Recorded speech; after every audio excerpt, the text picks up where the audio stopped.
మొదటి సమూయేలు గ్రంథము 16వ అధ్యాయం 7వ వచనం చదువుకుందాం. అయితే యెహోవా సమూయేలుతో ఇలాగ సెలవిచ్చెను. అతని రూపమును అతని ఎత్తును లక్ష్యపెట్టకు. మనుషులు లక్ష్యపెట్టి వాటిని యెహోవా లక్ష్యపెట్టడు. నేను అతన్ని త్రోసివేస్తున్నాను. మనుషులు పరిరూపమును లక్ష్యపెట్టదు, కానీ యెహోవా హృదయమును లక్ష్యపెట్టడు. చిన్న ప్రార్థన చేసుకుందాము. ప్రేమగల మా తండ్రి, దయగల దేవా, ఇంతవరకు వాక్కుల ద్వారా స్తుతుల ద్వారా దైవజనులు మాకు ఇచ్చినటువంటి ఆరాధన కార్యక్రమం ద్వారా మహిమమైన తండ్రి, ఇదిగో నాయనా నీ మాటలు వినగొరుచున్నాము తండ్రి.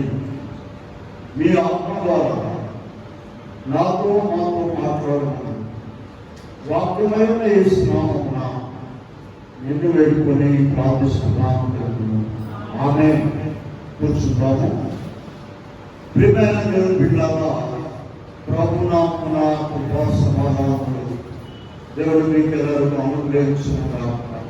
ఆమె ఇక్కడ మనం చూసినట్లయితే లోకములో మనుషుల పద్ధతి, మనుషుల ఆలోచన, మనుషుల విధానము వేరుగా ఉంటుంది. దేవుని పద్ధతి వేరుగా ఉంటుంది. మనం ఆయన నమ్ముకున్న తర్వాత ఆయన మాటలు వింటూ ఆయనలో ఎదురుచుకున్న మనము ఆయన ఆలోచనలోనికి రావాలి, ఆయన తలంపులోనికి రావాలి, ఆయన చిత్తమును నెరవేర్చడానికి మనము ప్రయత్నించాలి. చూడండి, ఇక్కడ మన పాఠం ఏంటంటే ఇశ్రాయేలీయుల మీద సౌలును రాజుగా దేవుడు ఏర్పాటు చేశారు. ఆయన దేవుని చిత్తమునకు వ్యతిరేకంగా ప్రవర్తించాడు కనుక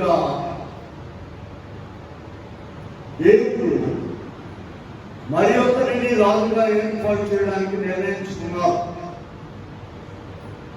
చూడండి, మొదటి సమూయేలు గ్రంథము 16వ అధ్యాయంలో మొదటి వచనం మనం చదువుకున్నట్లయితే యెహోవా ఇశ్రాయేలీయుల మీద రాజుగా ఉండకుండా నేను విసర్జించిన సౌలును గురించి నీవెంతకాలం దుఃఖింతువో, నీ కొమ్ము ధైర్యంతో నింపుకొని బెత్లెహేమీయుడైన యెష్షయి వద్దకు నిన్ను పంపుచున్నాను. అతని కుమారులలో ఒకరిని రాజుగా నియమించమని దేవుడు సమూయేలుతో చెప్పారు. వాక్యం జాగ్రత్తగా వినాలి. ప్రారంభంలో వినకపోతే తర్వాత చెప్పేది అర్థం కాదు. చూడండి, దేవుడి ప్రజలైన ఇశ్రాయేలీయుల మీద రాజుగా దేవుడు ఎవరిని ఏర్పాటు చేశాడు? ముందుగా సౌలును ఏర్పాటు చేశాడు. సౌలు దేవుడి యొక్క మాట వినకుండా ఉన్నాడు కనుక దేవుడు ఆయనను తొలగించి ఇప్పుడు బెత్లెహేము వాస్తవుడైనటువంటి యెష్షయి కుమారులలో ఒక ఆయన రాజుగా నేను అభిషేకించబోతున్నాను, నువ్వు బెత్లెహేముకు వెళ్ళమని చెప్పి ప్రవక్త అయిన సమూయేలు గారికి చెప్పాడు. నీ కొమ్మును తైలముతో నింపుకొనుము. ఆ దినాల్లో అభిషేకించేటువంటి రాజులుగాను యాజకులుగాను తైలంతో అభిషేకిస్తారన్నమాట. వెళ్ళమని చెప్పి పంపించారు. సరే, ఇప్పుడు 5వ వచనం చూద్దాం. చూడండి, మొదటి సమూయేలు గ్రంథము 16వ అధ్యాయం 5వ వచనం చూద్దాం. సమాధానముగానే వచ్చితిని. ఆ మీరు శుద్ధులై నాతో కూడా పనికి రండని చెప్పి. చూడండి, ఈయన బెత్లెహేము వెళ్ళారు ఉంటున్నారు కదమ్మా. ఒక జరిగిన సంఘటన ఇలా వాక్యంలో రాస్తున్నారు, మనకు బుద్ధి రావడానికి మాత్రమే. సరే, ఆయన బెత్లెహేము వెళ్ళాడు. యెష్షయి కుటుంబాన్ని మీరంతా కూడా శుద్ధులైపోయి రెండయ్యా ప్రార్థనకు రండి అని చెప్పారు. సరే, ఇక ఒక్కొక్కరిని పెద్ద కుమారుడైనటువంటి ఏలియాబును తీసుకొచ్చారు ముందుగా. అక్కడ ఉన్నది మీరు చూడండి, మొదటి సమూయేలు గ్రంథం మీ బైబిల్లో 16వ అధ్యాయంలో 5-6 వచనాలు మనం చూసినట్లయితే అక్కడ మొట్టమొదటి ఎవరు వచ్చారండి? పెద్ద కుమారుడైనటువంటి ఏలియాబు రాగానే సమూయేలు ప్రవక్త ఏమనుకున్నాడు? నిజముగా యెహోవా అభిషేకించువాడు ఈయనే అనుకున్నాను. ఎందుకంటే పెద్ద కుమారుడైనటువంటి ఏలియాబు చాలా అందంగాను చక్కగాను బాగున్నాడు. ఉండేటప్పటికీ సమూయేలు గారు ఏమనుకున్నాడు? దేవుడు రాజుగా అభిషేకించాక ఈయనే అనుకున్నాడు. ఇప్పుడు మళ్ళా మనం 7వ వచనం చదవండి. ఇందాక మనం చదివిన 7వ వచనంలో అయితే యెహోవా సమూయేలుతో ఇలా సెలవిచ్చెను. అతని రూపమును అతని ఎత్తును లక్ష్యపెట్టకు. మనుషులు లక్ష్యపెట్టు వాటిని యెహోవా లక్ష్యపెట్టడు. నేను అతనిని త్రోసివేసి ఉన్నాను. మనుషులు పైరూపమును లక్ష్యపెట్టుదురు, కానీ యెహోవా హృదయమును లక్ష్యపెట్టును. అదే ఈనాడు మనం ధ్యానించేటువంటి వాడు. మనుషులు పైరూపమును లక్ష్యపెట్టుదురు, యెహోవా హృదయమును లక్ష్యపెట్టును. అతని రూపమును అతని ఎత్తును లక్ష్యపెట్టకుము. మనుషులు లక్ష్యపెట్టు వాటిని యెహోవా లక్ష్యపెట్టడు. కనుక ఈ మనుషులందరి ఆలోచన మనకు కూడా ఉన్నది. దానిని తొలగించుకొని దేవుని ఆలోచనలోనికి రావడానికి ఆయన మనల్ని ఏర్పరచుకొని ఆయన మాటల ద్వారా మనల్ని బలపరుస్తూ ఉన్నారు. చూడండి, ఈ బెత్లెహేములో ఉన్న యెష్షయికి ఎంతమంది పిల్లలు ఉన్నారంటే, మొదటి దినవృత్తాంతముల గ్రంథము 2వ అధ్యాయంలో 13 నుండి 15 వరకు చూసినట్లయితే వాళ్ళ ఇంట్లో ఉన్న కుమారులందరినీ కూడా తీసుకొచ్చి సమూయేలు దగ్గర నిలబెడుతున్నారు. దేవుడు ఏం చెప్పాడు? సమూయేలుకు ఫలానాన్ని అభిషేకించమని చెప్పలా. నువ్వు బెత్లెహేముకు వెళ్ళు, అక్కడ యెష్షయి కుమారులో ఒక ఆయన్ను రాజుగా అభిషేకించమన్నారు. ఎవరో చెప్పలేదు. సరే, ఇప్పుడు పెద్దవాడైన ఏలియాబును తీసుకొచ్చారు. ఆయన కాదని చెప్పాడు దేవుడు. రెండవ వాడైనటువంటి అబీనాదాబును తీసుకొచ్చారు. మూడవ పేరు చెప్పండి మీరు, బైబిల్ ఉన్నవారు. షమ్మానును తీసుకొచ్చారు. తర్వాత నెతనేలును, రద్దయని, ఓజీమును ప్రవేశపెట్టారు. వీరందరూ కూడా ప్రవేశిస్తున్నానండి ఈ కాదని చెప్పి. కానీ దేవుడు చెప్పిన మాట ఖచ్చితంగా నెరవేరుతుంది. అతని కుమారులో ఒక ఆయనను రాజుగా అభిషేకించమన్నాడు. మరి ఉన్న వాళ్ళందరూ తెలిసేమో ఈ కాదంటున్నాడు దేవుడు. అప్పుడు సమూయేలు గారు ఏమన్నాడు అడగండి. చూడండి, సమూయేలు గారు ఏమన్నాడు అప్పుడు? అయ్యా, నీ కుమారులందరూ కూడా ఇక్కడ ఉన్నారా? అది కూడా వచ్చింది. చూడండి, మొదటి సమూయేలు 16:11 అడుగగా అతడు ఇంతకు కడసారి వాడు అయితే వాడు గొర్రెలు కాయించున్నాడని చెప్పింది. చూసారా, దేవుడు చెప్పాడు అభిషేకించమని, వచ్చాడు ఆయన కాదంటున్నాడు అందరినీ. అందుకని ఏం చెప్పాడు? బాబు, నీ కొడుకు భక్తులందరూ ఇక్కడ ఉన్నారా అంటే ఏం చెప్పాడు యెషయా గారు? యెషయా కాదండి, ప్రవక్త అయిన యెషయా కాదు, ఈయన దావీదు యొక్క తండ్రి యెషయా. ఆ యెషయా ఏం చెప్పాడమ్మా? అయ్యా ఇంకా కడసారి కూడా ఉన్నాడు, ఆయన ఆ గొర్రెల దగ్గర ఉన్నాడు ప్రభువులో. సరే, ఆయన వెళ్ళి పిలుచుకొని రండి, ఆయన వచ్చేదాకా మనము మాట్లాడడం వేడు ప్రార్థన చేద్దామని కూర్చున్నాం. అప్పుడు మాట చూడండి, ఆయన వచ్చే వరకు కూడా మనము కూర్చుంటాము. సరే, దావీదు తీసుకొచ్చారండి. చదవండి, వాక్యంలో ఏముంది అక్కడ? అతడు వాని పిలువనంపించి, మొదటి సమయం 16, 12, 13. అతడు వాని పిలువనంపించి లోపలికి తోడుకొని వచ్చెను. అతడు ఎర్రని వాడును, చక్కని నేత్రములు గలవాడును, చూచుటకు సుందరమైన వాడునై ఉండెను. అతడు రాగానే నేను కోరుకున్న వాడు ఇతడే, నేను కోరుకున్నవాడు ఇతడే. నీవు లేచి వారిని అభిషేకించుమని యెహోవా సెలవీయగా సమూయేలు తైలపు కొమ్మును తీసి వాని సహోదరుని ఎదుట వానికి అభిషేకం చేశాను. ఆయనను రాజుగా అభిషేకం. దావీదు రాజు కీర్తన గ్రంథం రాస్తూ 78వ అధ్యాయంలో 70-71 వచనాల్లో తానే రాస్తున్నాడు. చూడండి, అక్కడ 78వ అధ్యాయం 70-71 వచనాలు చూద్దాం.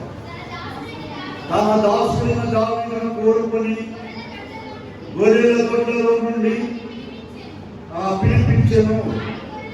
వారి గొర్రెలను వెంబడించుట మాన్పించి తన ప్రజలైన యాకోబును తన శ్వాసమైన ఇశ్రాయేలును మేలుకై ఆయన వారిని రప్పించాడు. ఆయనే రాస్తున్నాడు.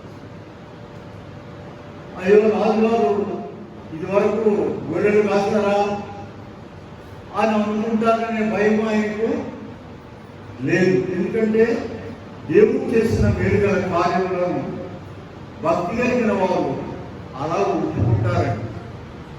ప్రభు నమ్ముకున్న తర్వాత, దేవుళ్ళలోకి వచ్చిన తర్వాత, ప్రభు అనేక మేలు చేసిన తర్వాత గత కాలాన్ని గురించి చెప్పరు. అయ్యా మాకు ఇళ్ళు వాక్యం లేవండి, భోజనాలు లేవండి, ప్రభువులు కూర్చొని ఇచ్చారండి అని చెప్పరు. ఎందుకని?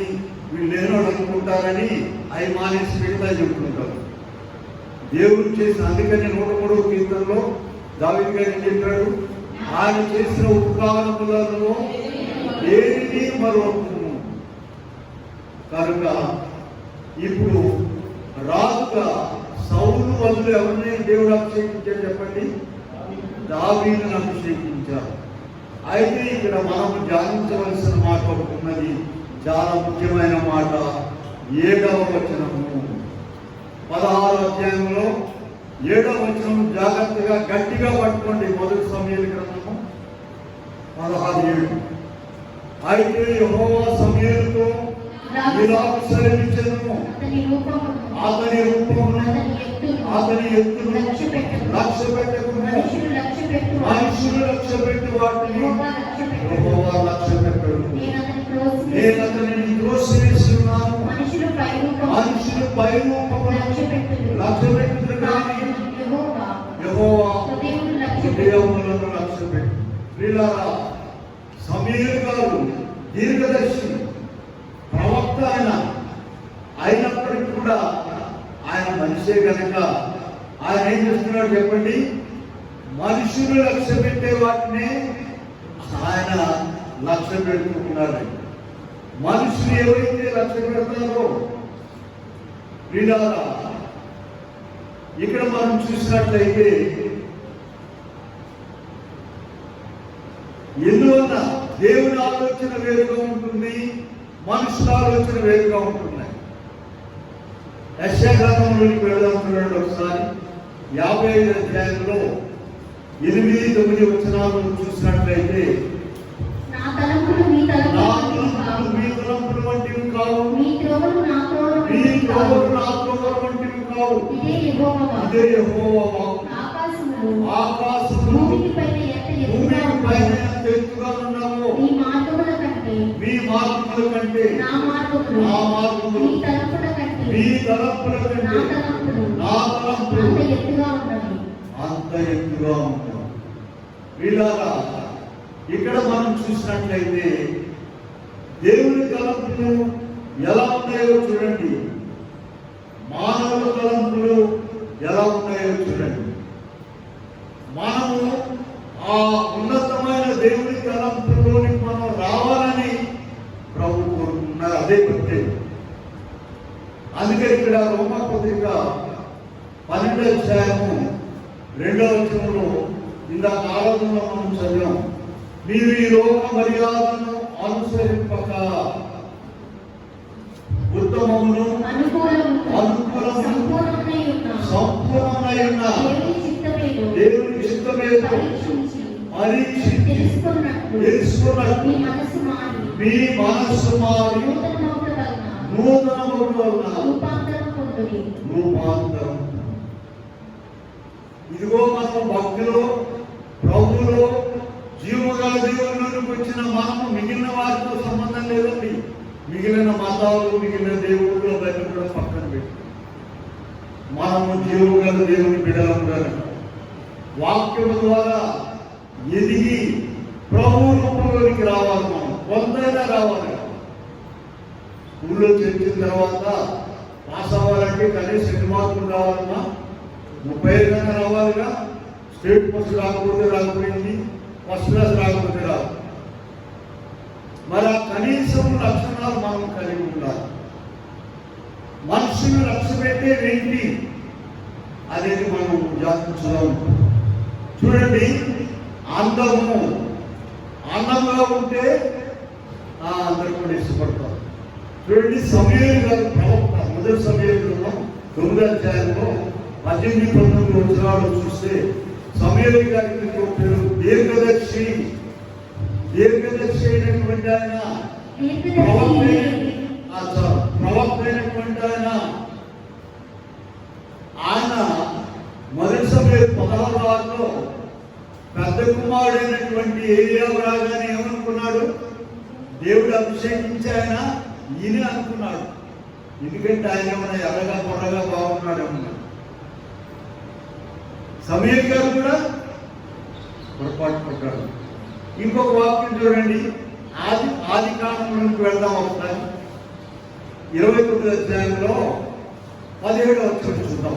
ఆది కాండము 29:17 చూడండి. లేయా డబ్బు పండ్లు గలది, రాహేలు రూపవతి సుందరైనది. ఇద్దరండి, ఇద్దరు. లేయా ఎలా ఉంటుందంట? జబ్బు పండ్లు గలది. ఇక యాకోబు గారు ఎవరిని ప్రేమించారమ్మా?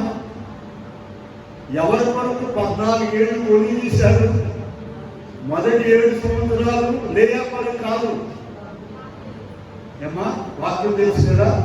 29వ అధ్యాయంలో 20వ వచనం చూడండి. ఆది కాండం 29:20లో యాకోబు రాహేలు కోసం రాహేలు కొరకు 7 సంవత్సరాలు చేశాడు కొలువు. కానీ ఆ దేశంలో అక్కడ ఉన్న పద్ధతుల ప్రకారంగా లేయను వివాహం చేసుకోవచ్చు. సరే, 28వ వచనంలో వాళ్ళ మామ లాభాన్ని ఏమన్నాడంటే, అయ్యా ఇంకొకరికి ఇవ్వడం ఎందుకు, రాహేలు కూడా నీకే ఇచ్చేస్తాం, మళ్ళా 7 సంవత్సరాలు చేయమన్నారు. 28వ వచనంలో ఉంది కదా. రెండవసారి 7 సంవత్సరాలు కూడా ఎవరు కూడా చేశాడమ్మా? లేయా కొరకు 1 సంవత్సరంగా 1 రోజు కూడా కొలువు చేయడం ఆయనకి ఇష్టం లేదు. అయినా కూడా దేవుడు లేయాను ప్రేమించి 6 కుమారులను ఇచ్చారు. 6 కుమారులను ఇచ్చారు. మరి పాత నిబంధన గోత్రకర్తలు 12 మంది, కొత్త నిబంధనలో ఉన్నటువంటి ప్రభు యొక్క శిష్యులు 12 మంది, ఆ 24 మంది పరలోకంలో 24 పెద్దలు వారి సింహాసనాలు మనం చూస్తున్నాం. కనుక 24 సింహాసనాల్లో 6 సంవత్సరాలు లేయా యొక్క కుమారుడు. యాకోబేమో రాహేలంట పడుతున్నాడు, దేవుడేమో లేయాను ప్రేమించాడు. మన వాక్యం జ్ఞాపకం చేసుకున్నది. అతని రూపమును అతని ఎత్తును లక్ష్య పెట్టకము. మనుషులు లక్ష్య పెట్టు వాటిని యెహోవా లక్ష్య పెట్టడు. నేను అతనిని త్రోసివేసి ఉన్నాను. మనుషులు పై రూపమును లక్ష్య పెట్టుదురు, యెహోవా హృదయమును లక్ష్య పెట్టు. మన ఇంటికి ఎవరైనా సూట్ వేసుకున్నా లేకపోతే 10,000 రూపాయలు పట్టు చీరగా కట్టుకును దొంగ వచ్చింది అనుకోండి, చక్కగా లోపల కూర్చోబెట్టి మంచినీళ్ళు ఇచ్చి, ఎందుకని బ్రహ్మాండంగా ఉంది కదా, ఆమె వెళ్తా లోపల ఇంకో గ్లాస్ రమ్మని నీకు ఉన్న డబ్బులు ఎత్తుకుని కనబడే. అందరిలా కాదండి, కానీ ఇక్కడ మన జడ్జిమెంట్ దేవుని యొక్క చిత్త ప్రకారం ఉండాలనేది ఇక్కడ ప్రభు కోరుకుంటున్నాడు. కనుక అన్నముగా ఉంటే చాలు. సామెతల గ్రంథంలోకి పోయినట్టు ఒకసారి సామెతలు 31:30 చూద్దాము. 31:30 అందము, మోసకరము, సౌందర్యము, వ్యర్థము, యెహోవా యందు భయభక్తి గల స్త్రీ కొనియాడబడును. ఇదిగో దేవుడు త్రోసివేసినటువంటి సౌలు గారి గురించి ఒక్క మాట చూపిస్తాను, చూడండి. 1 సమూయేలు గ్రంథము 9వ అధ్యాయము 2వ వచనం చూద్దాం. సౌలు గురించి 1 సమూయేలు 9:2 చదవండి.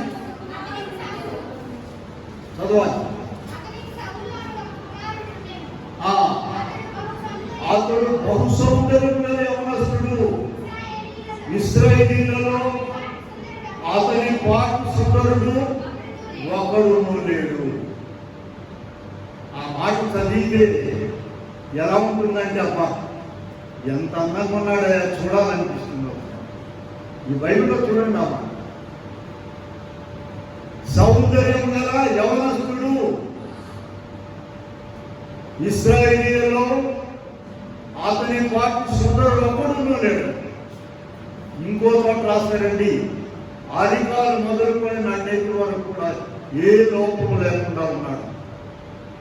అయితే ఇక్కడ 16వ వచనంలోకి వెళ్ళండి. 1 సమూయేలు 16:1. ఈ సుందరమైన వారి సంగతి ఏమైందో ఇలా సెలవించారు. నేను విసర్జించిన సౌలును గురించి ఇదిగో ఈ అందమంతా ఏమైపోయింది చూడండి. విసర్జించేశాడు దేవుడు. కనుక ఆయనకి ఇష్టమైన వారంగా ఉండాలి, ఆయన మాట వినాలి, అదే ముఖ్యము. కానీ ఈ లోక సంబంధమైనటువంటి ముఖ్యమైనవి కాదు. అందుకే రోమా 12:2 గుర్తుపెట్టుకోండి.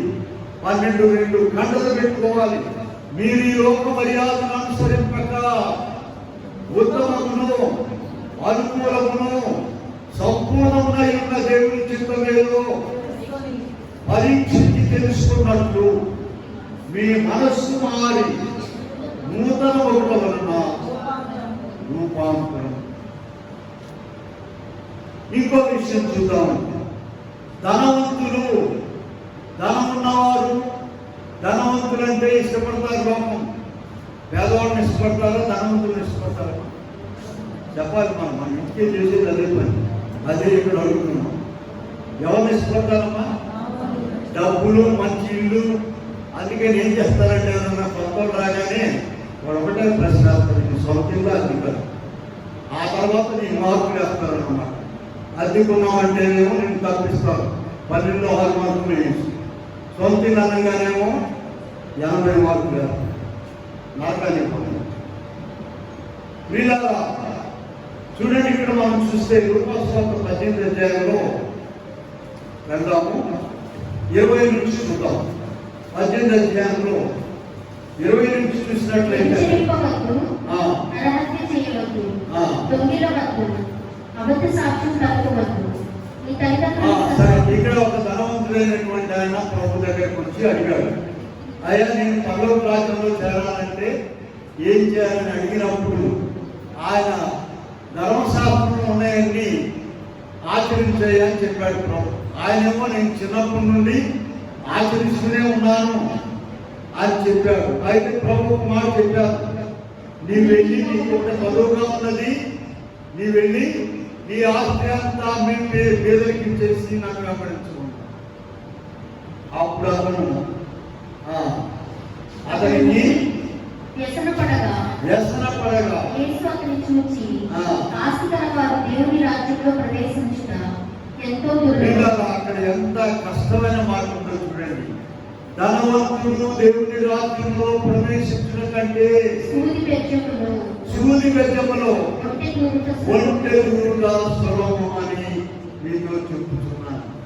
బైబిల్లో చాలా విపరీతమైన అర్థాలు ఉంటాయండి. సూది బెజ్జం తెలుసు కదమ్మా. ఇప్పుడు కుర్రోళ్ళని దారం పెట్టలేకపోతున్నారు, పుట్టే పని లేదనుకోండి. అందులోనట ఒంటె దూరడం సులభమాట. ధనవంతుడు దేవుని రాజ్యంలోనికి వెళ్ళేదాన్ని. అటువంటి ధనవంతున్నా మనం లక్ష్య పెట్టేది. ఇంకో ఉపమానం చూద్దాం చూడండి. లూకాసు వార్త 16వ అధ్యాయంలో 19 నుండి 25 వరకు చూస్తే మనకు తెలిసిన భాగమే. ధనవంతుడు ఒకడు ఉండేది, భూదారపు బట్టలు ధరించుకొని ప్రతిదినము బహుగా సుఖపడుతుండేవాడు. దరిద్రుడు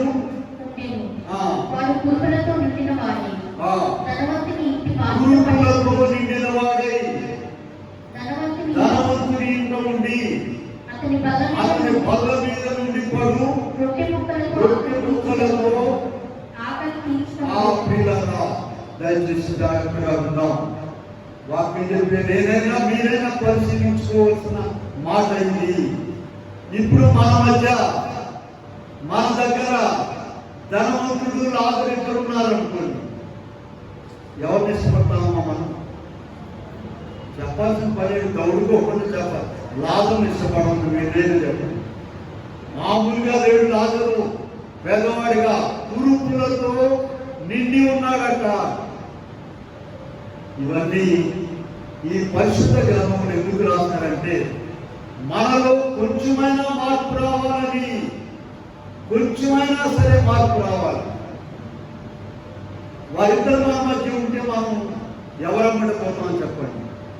ఎవరిని ఇష్టపడతాము, ఎవరితో మాట్లాడతాము, ఎవరితో స్నేహం చేస్తాము ఆలోచించారా? అనుమానం లేకుండా ధనవంతుడితోనే మనం స్నేహం. చూడండి, ఎందుకు ధనవంతుడితో స్నేహం చేసేది? ఆ చదవండి మీరు కింద భాగంలోకి వెళ్తే ఇద్దరు కూడా చనిపోయారు. లాజరేమో కొనిపోబడేను, ధనవంతుడు కూడా చనిపోయి పాతి పెట్టబడేను. పాతాళంలో బాధపడుచు అబ్రహాము అతని రొమ్మున ఆనుకుని ఉన్న లాజరును పంపించి ఆయనకు ఒక బొట్టు నీళ్ళంతా వేయాలట. చూసారా? వాక్యం అంత జాగ్రత్తగా రాస్తారండి. అందుకనే దైవజనుడు దేవరాజయ్య గారు ఒక మాట చెప్పారండి, అక్షరాలు లెక్క పెట్టినట్టు చదవమన్నా. మీరు అక్కడ జాగ్రత్తగా చదివితే ఇద్దరు చనిపోయారన్నది ధనవంతుడు పాతి పెట్టబడ్డాడని రాయబడింది. లాజరు సంగతి పాతి పెట్టబడ్డాడని రాయలా. ఎందుకని? ధనవంతుడు చనిపోయేటప్పుడు పాతి పెట్టేటప్పుడు బ్యాండ్ మేళాలు అన్ని చేసి ఊళ్ళో పెద్దవాళ్ళందరూ కూడా ఆయన దగ్గర ఉంటారు. లాజరు ఉంటే ఆవిడ ఇంట్లో ఉన్నాడు. ధనవంతుడు ఉంటే అందరూ ఎందుకు వెళ్ళేదే చెప్పండి, చెప్పాలి. అగ్నిగుండంలో పెడతాం ఆడుందాక అగ్నిలో వెళ్ళిపోవడానిక వెళ్తానికైనా అగ్నిలోనే వెళ్తారు. కానీ మనసు మార్చుకోండి, ప్రభు నమ్ముతుంది. కనుక ఇక్కడ మనం చూసినట్టయితే పిల్లల లాజరు ధనవంతుడు మన మధ్య ఉంటే ఎలా ఉంటుంది, మనం ఎలా ఉంటామని ప్రశ్నించుకోవాలి. అదే ఇక్కడ ప్రభు చెప్పిన మాట. మొదటి సమూయేలు గ్రంథము 16 అధ్యాయము 7వ వచనం చదవండి. చెప్పినే చెప్తున్నారు అనుకోవాకండి, కంటలు పెట్టుకోండి. నేను అతనిని త్రోసివేసి ఉన్నాను. మనుషులు పై రూపంలో లక్ష్య పెట్టింది కానీ యెహోవా హృదయమును లక్ష్య పెట్టింది. తర్వాత జ్ఞానము డిగ్రీలండి. చదువు ఉండాలనుకోండి, బాగా మంచిదే. చదువు ఉండడం మంచిదే, జ్ఞానం ఉండడం మంచిదే. అయితే జ్ఞానం లేని వారు పర్వత రాజ్యంలో చేరని ఎక్కడైనా ఉందండి. లూకాసు వార్తలో ఒక మాట రాశారండి, పేదలేని మీరు ధన్యులు, పర్వత రాజ్యం మీదన్నారు. డబ్బున్నవాడు ధన్యులని ఎక్కడ రాయబడలేదు. చూడండి, ఇక్కడ మనం చూసినట్లయితే లూకాసు వార్త 16 అధ్యాయంలో 15వ వచనంలోకి పెడదాం. చూడండి ఒకసారి. 16 అధ్యాయం. ఆయన మీరు మనుషుల ఎదుట నీతిమంతులని అనిపించుకునేవారు కానీ దేవుడు మీ హృదయములను ఎరుగని. మనుషులలో ఘనముగా ఎంచబడినది దేవుని దృష్టికి అసహ్యము. చాలా ఇంపార్టెంట్ మాట్లాడండి, గుర్తుపెట్టుకోండి. మూసేసారండి, మళ్ళీ వల్ల కాదు ఆ వాక్యం చూసుకోవడానికి. లూకా 16:15 మనుషులలో ఘనముగా ఎంచబడినది దేవుని దృష్టికి అసహ్యము. నీవు దేంట్లో ఉన్నావు ఆలోచించు. మొదటి కొరింథీ 3:18లోకి వెళ్దాం. ఎవరైనా ఈ లోకమందు తాను జ్ఞానినని అనుకుని ఎడలా జ్ఞాని వాడు వెర్రివాడు కావాలను. ఈ లోక జ్ఞానము దేవుని దృష్టికి వెర్రితనమే. ప్రియులారా, సామెతలు 1:9లో మనం చూసినట్లయితే 1:7లో యెహోవా యందు భయభక్తులు కలిగి ఉండుట జ్ఞానమునకు మూలము. చూడండి, ఒక ఇంగ్లీషు పుస్తకంలో రాశారు. ఇక ఆ ఉపమానం చెప్తాం. ఒక ఆయన ఇంగ్లీష్ ప్రొఫెసర్ గారు పడవలో వెళ్ళడానికి ఎక్కాడంటండి. వింటున్నారమ్మా? ఇంగ్లీష్ ప్రొఫెసర్ గారు ఆ పడవలో ఎక్కాడు వెళ్ళడానికి. ఆ పడవలో అందరూ కూలీలు ఉన్నారు. అంటే అవతలికి వెళ్ళి రోజు పనిచేసుకుని వస్తారు వాళ్ళు.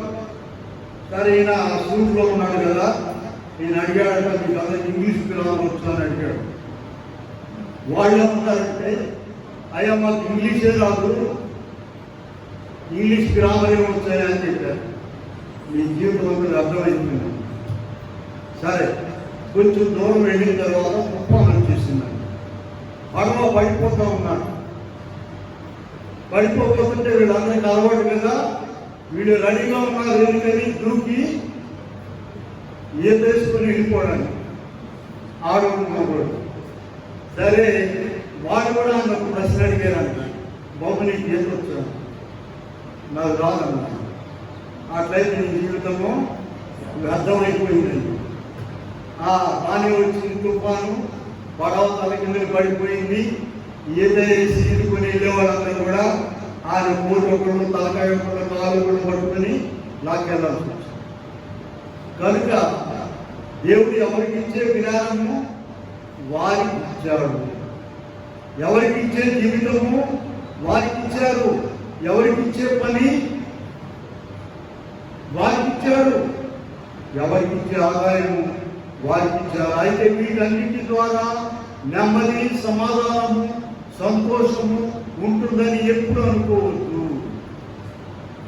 ఇంగ్లీష్ ప్రొఫెసర్ గారు ఏమయ్యాడమ్మా, అక్కడే పెళ్లి అయిపోయాడు. వాడు కూడా ఒక ప్రశ్న వేశారు, ఏమని ఏమేశారమ్మా, నీకు ఈత వచ్చంటాయా అని అడిగాడు. రాదు నాకన్నా. ఈయన జీవితం కూడా ఏమైపోయింది, వ్యర్థం.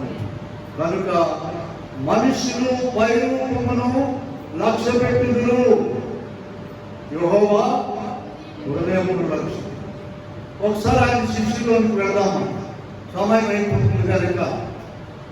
ఆయన శిష్యులు మత్తయి సువార్త 4:18-20 కానీ, మార్కు 1:16-17 కానీ, లూకా 5:2 కానీ చూస్తే వారు జాలరులు అనే మాట ఉంటుంది. వారు చేపలు పట్టేటువంటి జాలరులు. అపోస్తలుల కార్యములు 4:13 చదవండి ఒకసారి. 4:13 పేతురు యోహానుల ధైర్యం గురించినప్పుడు వారు విద్య లేని పామరులని గ్రహించి ఆశ్చర్యపడి వారు యేసుతో కూడా ఉన్నవారని గుర్తించారు. వాక్యము ఎంత చక్కగా రాశారు. వారు విద్య లేని పామరులట వారు. ఇవన్నీ ఎందుకు రాస్తారంటే కొన్ని పరిస్థితులను బట్టి బాగా చదువుకోవచ్చు, కొన్ని పరిస్థితులను బట్టి ఉన్నత స్థితిలో ఉండొచ్చు, బాగా ఉండొచ్చు. ఒకరు బాగా అందంగా ఉన్నారంటే వాడు తెచ్చుకున్నదేం కాదండి. ఒకరికి అందం లేకపోతే వాడు తెచ్చుకున్నదేం కాదు. దేవుడిని కలిగి ఉంటే నువ్వు వీటన్నింటినీ జయిస్తావు. నీలో దిగులు విచారం ఏమి ఉండవు. కనుక ఇక్కడ చూస్తే వాళ్ళంటే ఎవరు చెప్పండి? ఆయన శిష్యులు విద్య లేని పామరులు. 17వ అధ్యాయంలోకి వెళ్దాం చూడండి. అపోస్తలుల కార్యములు 17వ అధ్యాయంలో 6వ వచనం చదవండి ఒకసారి. 17:6 చదవండి. అయితే వారు కనబడనందున యాసోను కొందరు సహోదరులను ఆ పట్టణపు అధికారుల ఎదుట పిలిపించుకొని పోయి భూలోకమును తలకిందులు చేసిన వీరు ఇక్కడికి కూడా వచ్చి భూలోకానికి ఒక అలవాటు ఉందండి. మనుషులను తలకిందులు చేస్తుంది. భూలోకం ఏం చేస్తుందమ్మా? మనుషులను తలకిందులు చేస్తుంది. వీళ్ళు ఏం చేశారంట? భూలోకాన్ని తలకిందులు చేశారంట. తలకిందులు అంటే తెలుసా మీకు? దారిలో చూడండి, యాట్ల కోసి కాలు పైకిను తలకాయ కింద వీళ్ళు కాడుతున్నారు చూసారా? అది తలకిందులు చేయడం అంటే. భూలోకం ఏం చేస్తుందట? మనుషులను తలకిందులు చేస్తుంది. ఆయన శిష్యులు ఏం చేశారు? భూలోకాన్ని తలకిందులు చేశారు. ఏం చదువుకొని పైతత్వంగా తిన్నాక 4వ అధ్యాయంలో విద్య లేని పాములైనటువంటి మీరు చూడండి. 16వ అధ్యాయంలో 19వ వచనంలోకి వెళ్దాం. మత్తయి స్వార్త 16లో 19లోకి వెళ్ళండి. అక్కడ చదవండి. పరలోక రాజ్యం యొక్క తాళపు చెవులు పేతురు అర్పించాడు దేవుడు. జాలరులు, విద్య లేని పామరులు. ఆయనకి బాగా చదువుకున్నవాడు దొరకలేదు. వీళ్ళారా విద్య లేని పామరులు. యేసుక్రీస్తు ప్రభువు యొక్క మాటలు, వాక్యము, జీవగ్రంథం ఏ మనిషిని విడిచిపెట్టదండి. ఎంత కృంగిన వాడైనా సరే పైకి లేవనెత్తుంది. వీళ్ళారా పరలోక రాజ్యపు తాళపు చెవులు దేవుడు ఈ విద్యలేని పాపని ఇచ్చారు. ఎంత కోపం! అటువంటి శక్తిని 3వ ఆలోచనని చూద్దాం. 3వ అధ్యాయం 6వ వచనంలో శృంగారమై దేవాలయంలోనికి వెళుతూ ఉన్నారు వాళ్ళు. ఒక అతను పుట్టినది మొదలుకొని కుంటివాడిని ఆలయం మెట్ల దగ్గర కూర్చోబెట్టున్నాడు. వాడు వచ్చిన వాళ్ళందరూ కూడా అడుగుకుంటున్నాడు. పేతురు చెప్పాడు, వెండి బంగారములు నా యొక్క లేవు, కానీ నీకు ఇచ్చుచున్నాను నజరేయుడైన యేసుక్రీస్తు నామమున నడుమని చెప్పి. వీళ్ళ జాగ్రత్తగా వినండి. దేవుడిని కలిగిన వారి దగ్గర ఏముంటుందో వెండి బంగారములు. ఆ దినాల్లో 2000 సంవత్సరముల క్రితం పేపర్ కరెన్సీ లేదండి ప్రపంచంలో. నాణ్య రూపంలోనే ఉండేది కనుక డబ్బు. వెండి బంగారములు మా యొక్క లేవు, కానీ మాకు కలిగినదే. మాకు కాదండి. మనమైతే అందరి గురించి చెప్తాం. ఇద్దరున్నాడంట, ఇద్దరున్నారు కదా అక్కడ పేతురు యోహాను. నాకన్నా మాకన్నా ఉన్నది. మనం ఆ పక్కన ఉన్న వాళ్ళు కూడా కలిసి చెప్తాం. అట్లా చెప్పలేము. వెండి బంగారం నా యొక్క లేవు, కానీ నాకు కలిగినదే. చూడండి, అతనికి 1000 రూపాయలు ఇచ్చినా కూడా నడుస్తాడమ్మా. 1,00,000 రూపాయలు ఇచ్చిన నాడు ఆ 1,00,000 రూపాయలు ఆ మోసుకొచ్చేవాడు తీసుకెళ్తారు. మళ్ళీ తీసుకెళ్ళి అతన్ని బాగా చూడొచ్చు. కానీ వీళ్ళు కలిగి ఉన్నది ఏంటో చూడండి. జాలరులు, విద్య లేని పామరులు. కానీ ఎవరితో ఉన్నారు చెప్పండి? వాక్యం మర్చిపోయారా? యేసుతో కూడా ఉన్నవారు. మనం ఎవరితో ఉన్నామండి? దయ్యాలతో ఉన్నామా, యేసుతో ఉన్నామా? వాళ్ళు యేసుతో కూడా ఉన్నవారు. వారికి ఎంత పవర్ ఉందో చూడండి. డబ్బు లేదని దిగులు, విచారం, చింత లేదు వారికి. ఇలా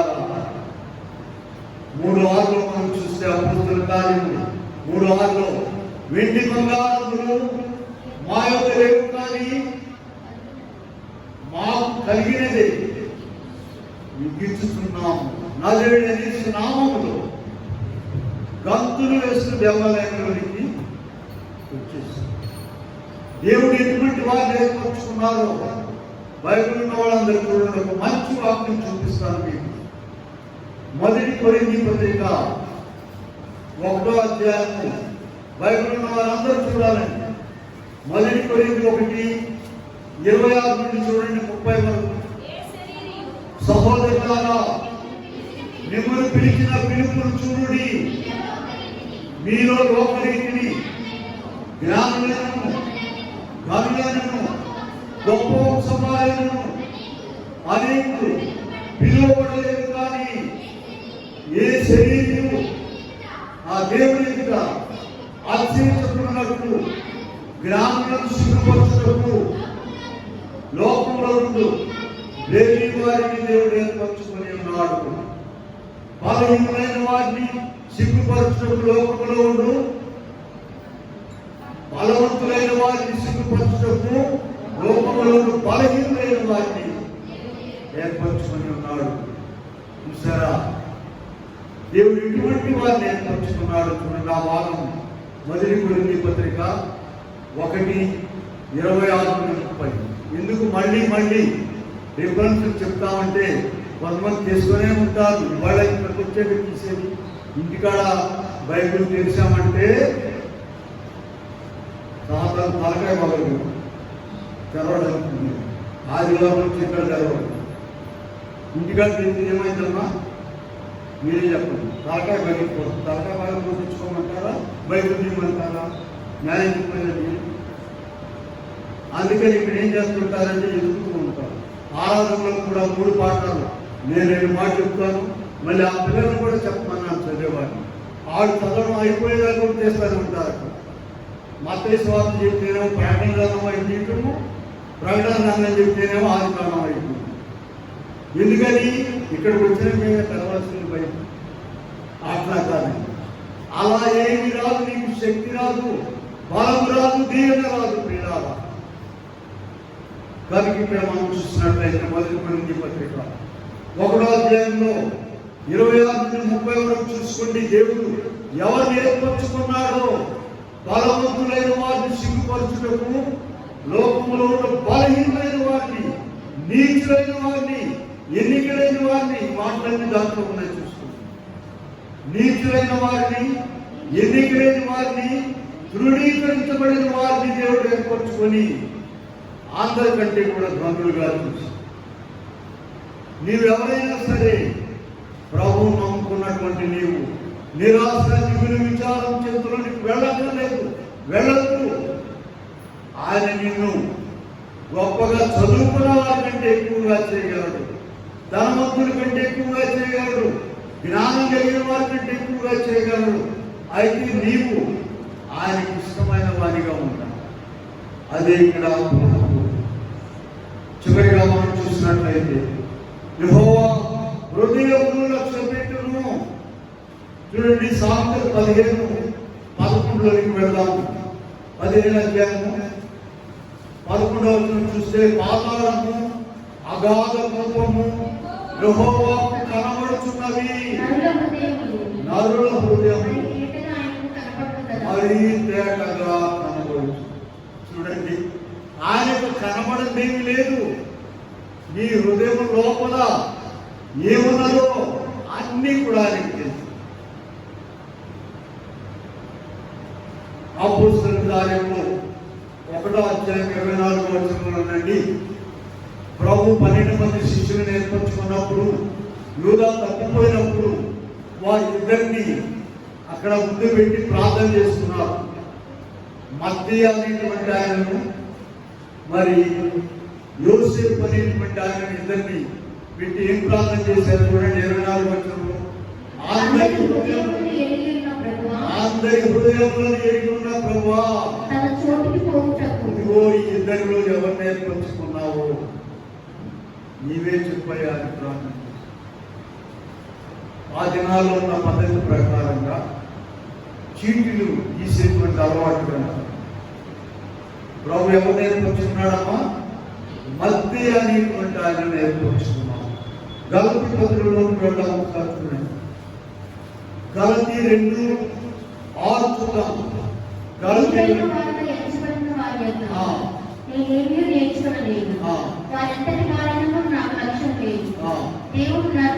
దేవుడు నరుని వేషము చూడడు. దేవుడు నరుని వేషము చూడడు. రకరకాల వేషాలు ఉన్నాయండి. ఈ వేషాలన్నీ కూడా ప్రభు చూడడు. ఆయన చూసేది అంతరంగంలో ఉన్నటువంటి హృదయాన్ని చూస్తారు. 10వ అధ్యాయంలోని వెళ్ళిన అపోస్తలుల కార్యములు 10వ అధ్యాయం 28లో పేతురు గారు ఒక మాట చెప్తూ ఉన్నారు.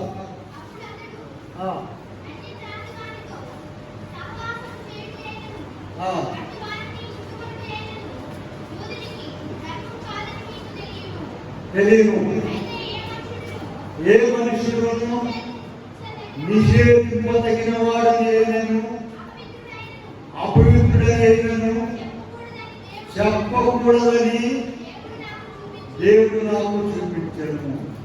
ఎంత గొప్ప మాట ఉంటుంది. ఏ మనుషుడైనను అపవిత్రుడనేనను, ఏమా ఇంకేం చెప్పండి, బైబిల్ ఉన్నాయి మీ దగ్గర. అయ్యేనను చెప్పకూడదని దేవుడు ఆయనకు చూపించారు. చివరిగా మనం ముగించుకునే ముందు ఒక మంచి వాక్యం నేను చూపిస్తాను చూడండి. బైబిల్ ఉన్న వారందరూ మరి కొరింథీ పత్రిక 7వ అధ్యాయంలో 29 నుండి చూద్దాం. సహోదరులారా, నేను చెప్పుకునేదేమనగా కాలం సంకుచితమైనది కనుక ఏడ్చేవారు ఏడవనట్టును, సంతోషపడేవారు సంతోషపడనట్టును, కొనువారు తాను కొనినది తమది కానట్టును, ఈ లోకం అనుభవించేవారు అమితముగా అనుభవించకు ఉన్నట్లు ఉండవలని ఏదైనగా ఈ లోకపు నటన గర్తించుతున్నది.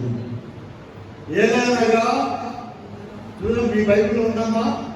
ఏదైనగా ఈ లోకపు నటన, డ్రామాలు ఇవన్నీ కూడా అండి. డ్రామాలు కొంతమంది బాగా యాక్షన్ చేస్తారు, కొంతమంది ఓవర్ యాక్షన్ చేస్తారు. కావాల్సినంత వరకు చేయండి అమ్మా యాక్షన్. కొంతకాలం చిన్నపిల్లలుగా యాక్షన్ చేసే మనము యవనస్తులుగా యాక్షన్ అయిపోయింది.